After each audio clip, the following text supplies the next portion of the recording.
వైసీపీకి రాజీనామా చేసిన ఎమ్మెల్సీ మర్రి రాజశేఖర్ టీడీపీలో చేరనున్నట్లు ప్రకటించారు.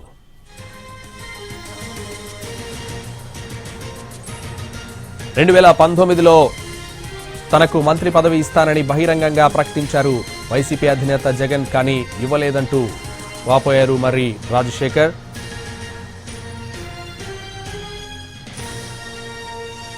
వైసీపీ రాజీనామా చేసిన ఎమ్మెల్సీ మర్రి రాజశేఖర్ టీడీపీలో చేరనున్నట్లు ప్రకటించారు.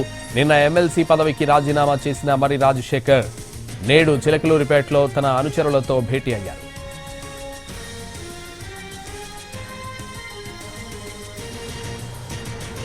వైసీపీకి రాజీనామా చేసిన ఎమ్మెల్సీ మర్రి రాజశేఖర్ టీడీపీలో చేరనున్నట్లు ప్రకటించారు.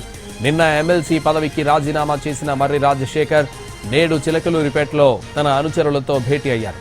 ఆ తర్వాత వైసీపీకి రాజీనామా చేస్తున్నట్లు ప్రకటించారు. టీడీపీలో చేరుతున్నట్లు తెలిపారు.